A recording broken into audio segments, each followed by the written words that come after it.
Do you know of a young adult with special needs who is trying to transition to the workforce?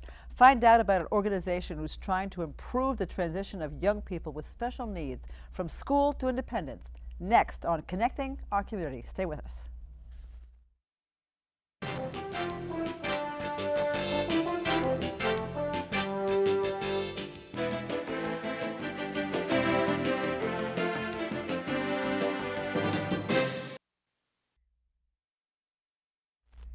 Hi everybody, I'm Karen Allen and welcome to Connecting Our Community. Today, Karen Leggett is joining us. She is chair of the Transition Work Group and with her, her daughter Nadia Aburaya. Ladies, welcome. I'm so glad you could join us today because the Transition Work Group is a big job actually. Lots of people you help and really it's a mouthful what I was talking about. It's enormous and it's a big job. Karen, tell me about it. We're actually a coalition of organizations and government agencies and parents.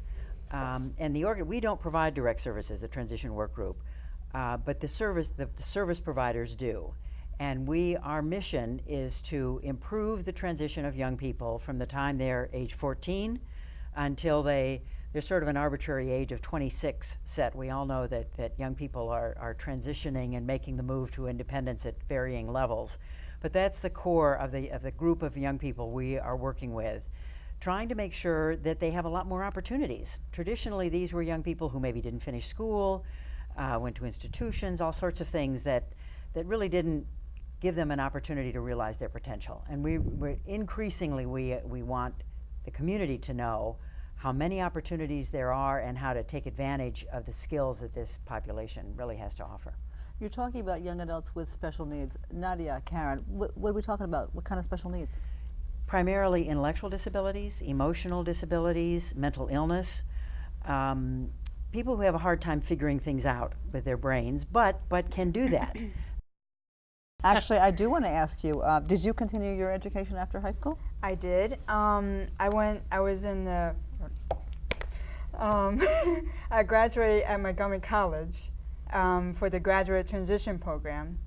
It's a 2-year program with students with disabilities, different disabilities, and we all, it's the same bunch of the students in each class with different teachers.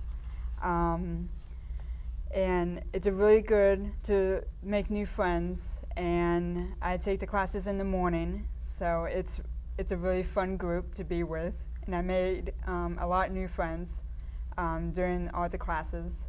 And you gave a graduation speech. Every student in the class gives a graduation speech so that they develop quite a bit of confidence. Just say thank you for the teachers and how great they are. And we did that. On the job, employers have a tendency to think that they're going to have to spend a lot of money. In this case, it just requires slowing down, maybe writing down a checklist of things that need to be done. That's not difficult, right? Okay. So they understand what. Right. What's required? What's required, and I do that at my work, which I work for Department of Health and Human Services, and they actually listen to me.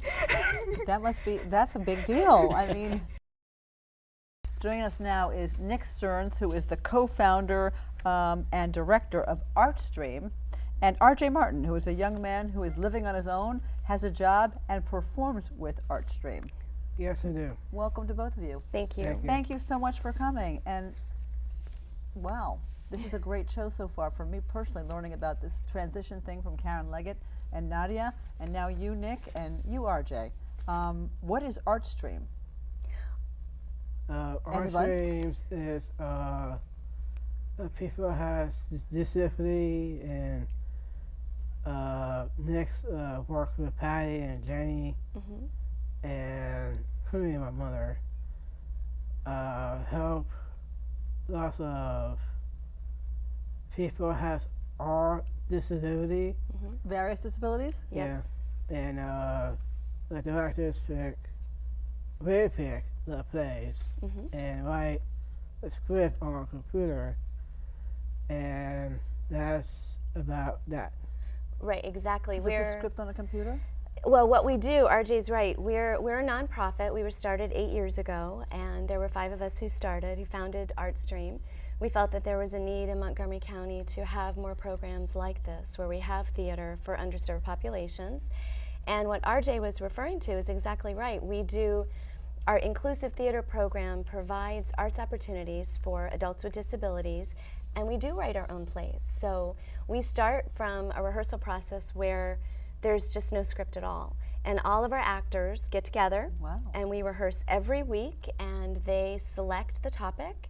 And these scripts are completely original, and all of the work is really through our actors' ideas. Lines in the play, plot, everything. And our very well-trained staff works together collaboratively, and it does go on the computer, and the actors need to memorize the lines. We create blocking, which is movement in theater. We have original songs that are written, dances. We have set, costumes, makeup, and there you go, right? After 6 months, we go from nothing and get together as a group, as an inclusive acting company, and 6 months later, we take this show and we play to sold-out houses. And it's a pretty awesome process, right? Yes, it is, Nick. Yeah. Nick, for people that don't have disabilities, that's an awesome process.